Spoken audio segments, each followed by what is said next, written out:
പ്രിയപ്പെട്ടവരെ, കുറ്റ്യാടി തെരഞ്ഞെടുപ്പ് നടക്കുകയാണ്. നമ്മുടെ സ്ഥാനാർത്ഥികൾ കുഞ്ഞമ്മദ്കുട്ടി മാസ്റ്ററും അതുപോലെ പാറക്കൽ അബ്ദുള്ള സാഹിബുമാണ്.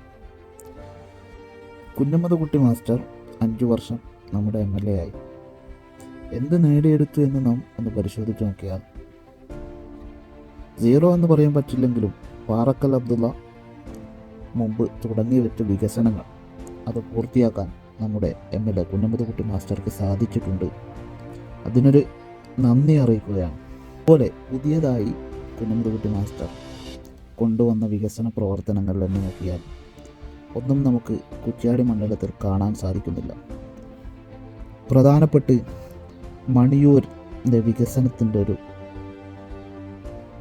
പ്രധാന കേന്ദ്രമായ അട്ടക്കുണ്ട് പാലം പണിക്കോട്ട് റോഡിൻ്റെ അവസ്ഥ, പാറക്കൽ അബ്ദുള്ള MLA ആയതിനു ശേഷം അതിന് ഫണ്ട് വകവരുത്തുകയും അതിനുള്ള എസ്റ്റിമേറ്റും കാര്യങ്ങളൊക്കെ പിന്നീട് MLA ആയി കുഞ്ഞമ്മദ്കുട്ടി മാസ്റ്റർ വരികയും കുഞ്ഞമ്മദ്കുട്ടി മാസ്റ്ററുടെ അനാസ്ഥ മൂലം തന്നെ ആ റോഡ് വികസനം 12 മീറ്ററിൽ നിന്ന് 10 മീറ്ററാക്കി ചുരുക്കുകയും ആ 10 മീറ്ററാക്കി ചുരുക്കിയ റോഡ് ഒരു ടാർ ചെയ്യാൻ MLAക്ക് സാധിച്ചില്ല എന്നത് മണിയൂരിനെ സംബന്ധിച്ചിടത്തോളം കുറ്റ്യാടി MLAക്ക് വോട്ട് ചെയ്യാൻ മണിയൂർ ആ ഭാഗത്തുള്ള പണിക്കോട്ടി അട്ടക്കുണ്ട് മേഖലയിലുള്ള ഒരു മണിയൂരുകാരന് കുഞ്ഞമ്മദ്കുട്ടി മാസ്റ്റർക്ക് വോട്ട് ചെയ്യാൻ എങ്ങനെയാണ് സാധിക്കുന്നത്?